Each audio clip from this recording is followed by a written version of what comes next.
한인타운 카지노 버스의 완전한 퇴출을 위해 LA시가 나서야 한다는 주민들의 목소리가 더욱 커지고 있습니다. 윌셔센터 코리아타운 주민의회와 피코 유니온 주민의회도 공동 대응에 나서기로 했습니다.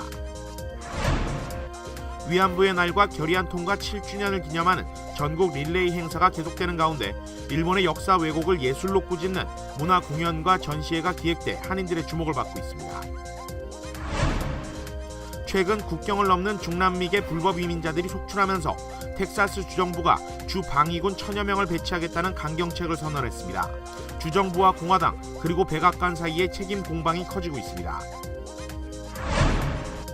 오는 2016년부터 대학 입학 자격 시험인 SAT 제도가 대폭 개편됩니다. 보다 상세한 변경 내용을 위해서는 학부모들의 관심이 그 어느 때보다 요구됩니다. UN 시민권리위원회가 일본 정부에 대해 위안부 피해자에게 공개 사과하고 배상하라고 권고했습니다. 고노다마를 흠집내며 위안부 문제 책임을 회피하려는 일본 정부에 대해 국제사회가 공식적으로 문제를 제기한 것입니다.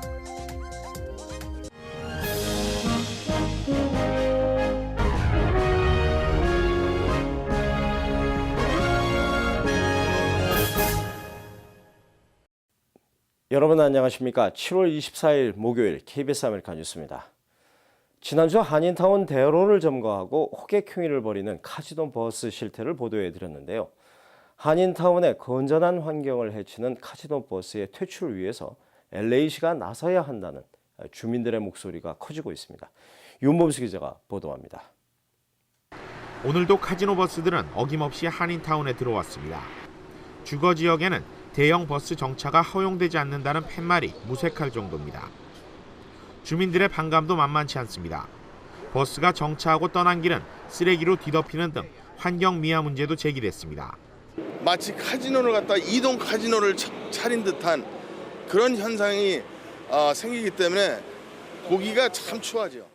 카지노 같은 데 가서 기계를 이겨가지고 돈을 따겠다는 정신 자체가 잘못된 거잖아요. 그동안 카지노 버스에 대한 제재와 단속이 없었던 것도 아닙니다. 실제 비아라이고사 시장이 재임했던 지난 2006년 LA시 교통국 공문을 살펴보면 이미 타운 카지노 버스에 대한 제재안이 마련됐음을 확인할 수 있습니다. 공문에는 최대 6,000파운드 이상의 차량이 주거 공간에 진입하지 못하도록 팻말을 붙이고 카지노 버스들을 버몬트와 팔가 쪽으로 밀어내 지정 구역에서만 정차할 수 있게 하며 이를 LA 경찰과 시 교통국 산하 주차교통 단속반이 단속 집행할 수 있도록 하는 내용이 담겨 있습니다. 이후 8년 카지노 버스들은 여전히 올림픽대로에 머무른 채 호객 행위를 벌이고 있습니다. 따라서 이제는 타운 카지노 버스는 단순 시행 규제가 아닌 법으로 제정해 퇴출시켜야 한다는 목소리가 커지고 있습니다. 이와 관련해 윌셔센터 코리아타운 주민의회는 카지노 버스와 관련한 주민안을 단독 상정하려던 계획을 바꿔 아예 피코 유니온 주민의회와 공동 대응에 나서기로 했습니다. 시의원 또 시검찰청 모든 당국에 강력한 빠른 조치를 취할 수 있도록 요구를 할 예정입니다. 현재 양 주민의회의 입장은 한인타운을 관할하는 10지구 허브웨슨 LA시 의장에게 전달된 상황입니다.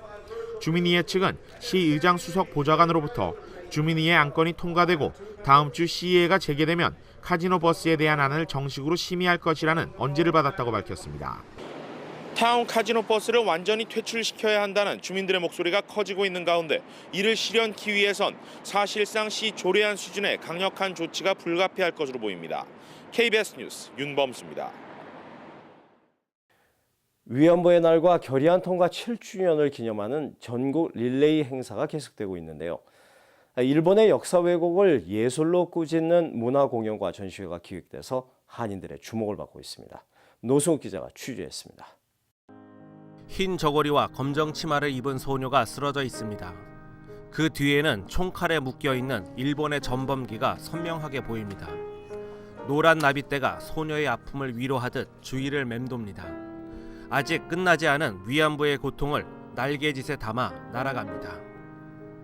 나는 여기서 두 눈 부릅뜨고 지켜보겠다. 일본도를 뒤로 숨긴 무장, 감자를 캐다 끌려간 소녀는 낫으로 일본군을 응징합니다. 역사를 부정하는 일본에 맞선 할머니들의 용기가 상징적으로 그려졌습니다. Do the right thing, 올바른 일을 해라라는 주제로 열린 위안부 문화기획전. 이는 글렌데일 소녀상이 세워질 당시 일본 정부의 반성을 촉구하는 일침이기도 했습니다. And so for people to deny it, for governments to deny it, makes absolutely no sense. The world knows what happened. So we continue to be strong. We continue to feel and do the right thing, and we will continue to defend the statute. 봉선화가 필 무렵 시작된 인간 사냥. 조선의 어린 꽃잎들은 짓이겨졌고 오늘도 그 꽃물은 지워지지 않았다. 위안부 문제를 현대적 시각으로 조명한 공연 봉선화입니다.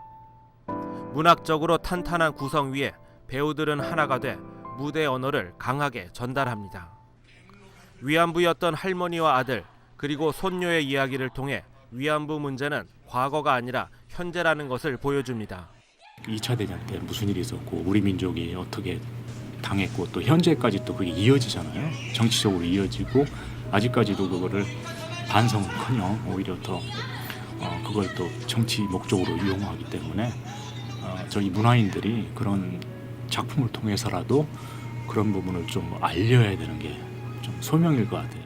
영상과 미술 등 멀티 퍼포먼스적 무대인 서울시 극단 기획의 봉선화는 한국에서 발표된 후 사회적 공감대를 얻어 연극 봉선화와 동행하는 결의 운동을 발족시킨 바 있습니다. KBS 뉴스 노수욱입니다. 최근 멕시코와 인접한 텍사스주의 관할 국경에 불법으로 국경을 넘어온 중남미계 가족들이 넘쳐나자 텍사스 주정부가 주 방위군 1000여 명을 배치하겠다는 강경책을 선언하면서 그 책임의 비난을 백악관에 돌리고 있습니다. 하지만 백악관 측은 오히려 실질적 차원의 일을 하고 있지 않은 것은 주정부와 공화당이라고 맞받아치면서 양측 간의 책임 공방이 커지고 있습니다. 김주원 기자입니다.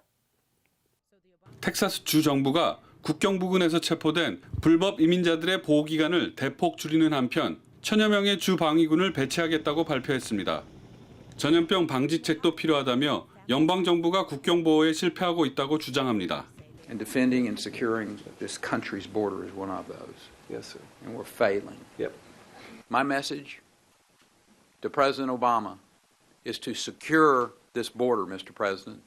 하지만 오바마 대통령은 오히려 일을 하지 않고 있는 것은 텍사스 주정부와 공화당이라며 정치적 공세만을 하고 있다고 맞받아쳤습니다. And I said this directly to the governor is, are folks more interested in politics or are they more interested in solving the problem? Why wouldn't the Texas delegation or any of the other Republicans who are concerned about this not want to put this on a fast track and get this on my desk so I can sign it and we can start getting to work. 정치권의 이러한 공방이 계속되는 가운데서도 불법 이민자들은 오늘도 위험을 무릅쓰고 미국의 국경을 넘고 있습니다. 이들 중 상당수는 미성년자들이라는 게 국제적인 관심을 모으는 이유입니다. To give my children a better future, to work and to give them a good life. There's no future here. 소극적인 기존의 입장을 넘어 백악관의 보다 분명한 입장 정리가 필요하다는 여론은 거세지고 있습니다. 오바마 대통령은 내일 과테말라와 온두라스 그리고 엘살바도르 대통령과 이 사안을 놓고 회담을 가질 예정입니다. KBS 뉴스 김주원입니다.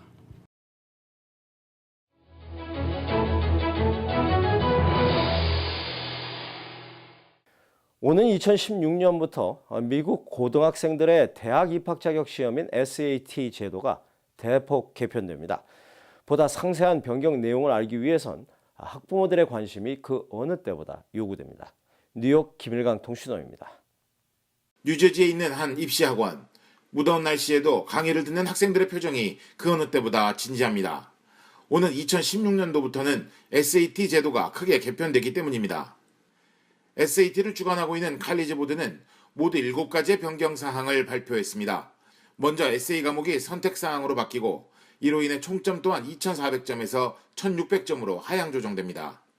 기존의 게싱 페널티가 없어져 틀린 문제에 대한 감점이 없어집니다. 그 외에 수학 과목과 영어 과목에서 문제 출제에 중점을 두었던 내용들이 미국 내 교과 과정에 철저히 맞추어진 형태로 변화할 것이라고 예상됩니다. 미국 전역의 43개 주에서 올 9월부터 유치원부터 8학년까지의 교과 과정이 전면적으로 개편이 됩니다. 그래서 이 교과 과정에 맞추어서 SAT도 같이 개편이 되는 거죠.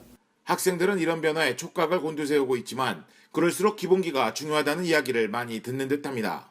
나중에 SAT가 바뀌더라도 제 스타일을 찾아서 이렇게 공부할 수 있도록 베이시스를 이렇게 잡아놓으면 나중에 공부하기도 쉬울 거라고.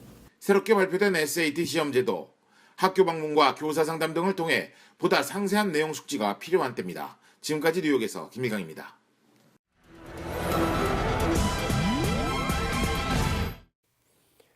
유엔 시민권리위원회가 일본 정부에 대해서 위안부 피해자에게 공개 사과하고 배상하라고 권고했습니다. 고노다마를 흠집을 내면서 위안부 문제 책임을 회피하려는 일본 정부에 대해서 국제사회가 공식적으로 문제를 제기한 것입니다. 박상용 특파원입니다. 스위스 제네바에 본부를 둔 유엔 시민권리위원회가 현지 시각 어제 일본군 위안부 문제에 대한 최종 권고안을 발표했습니다. 위원회는 일본 정부가 위안부 피해자에게 공개적으로 사과하고 국가의 책임을 인정하라고 공고했습니다. 철저하고 독립적인 조사를 거쳐 책임자를 처벌하고 피해자들에게 배상하라고 지적했습니다. 또 관련 증거를 공개하고 교과서 등을 통해 학생과 시민에게 정확한 사실을 교육하라고 강조했습니다. 위안부라는 우회적 표현 대신 강제 성노예라는 표현을 사용해 강제동원 사실을 명확히 알 것을 권고했습니다.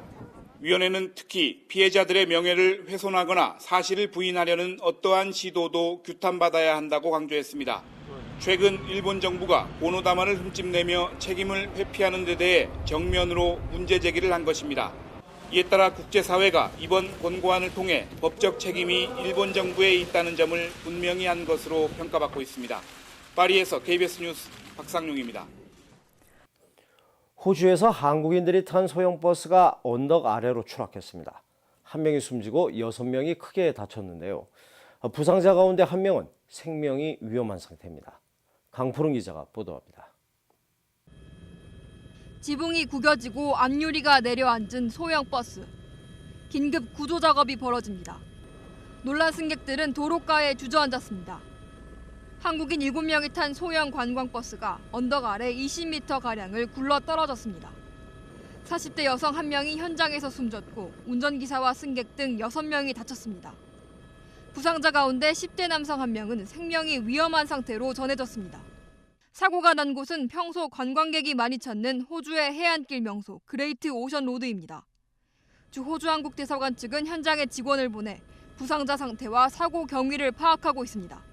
호주에 좀 장기 이렇게 출장 가 계신 그런 분들도 계시고, 그다음에 호주 시드니에 살고 있는 교민분들도 계시고, 일본에 소재하고 있는 병원에서 지금 치료를 받고 있고요. 현지 언론들은 평소 사고가 잦은 급경사 구간에서 버스가 비에 젖은 도로를 달리다 미끄러진 것으로 보인다고 전했습니다. KBS 뉴스 강푸른입니다. 또 여객기 사고가 일어났습니다. 승객 등 116명을 태우고 아프리카 말리 상공을 지나던 알제리 항공 여객기가 추락해 관계국들이 수색에 나섰습니다. 아직 원인은 확인되지 않았는데 비행기는 악천후 속에 사고를 당한 것으로 밝혀졌습니다. 김성모 특파원입니다. 승객과 승무원 116명이 탑승한 알제리 여객기가 악천후 속에 아프리카 말리 상공을 지나다 추락했습니다. 여객기는 어제 부르키나파소의 수도 와가두구를 출발해 알제리 수도 알제로 가던 중이었습니다. 이륙 50분 만에 말리 상공에서 폭풍으로 항로를 변경하겠다는 요청을 마지막으로 교신이 끊어진 뒤 추락했습니다. 말리 북부 지역에서 추락기의 잔해가 일부 발견됐지만 탑승객의 생존 여부는 확인되지 않고 있습니다. 승객 110명과 승무원 6명 등 모두 116명 가운데 프랑스인이 51명, 부르키나파소 27명, 레바논 8명 등인 것으로 전해졌습니다.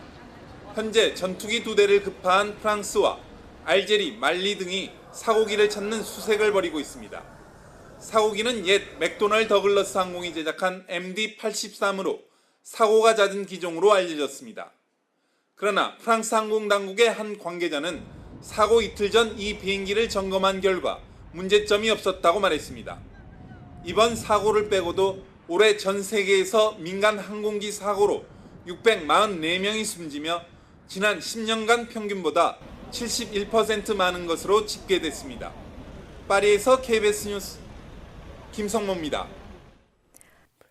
LA 국제공항 국제선 터미널이 폭파 협박으로 오늘 한때 폐쇄됐습니다. LA 경찰이 이를 접수했고요.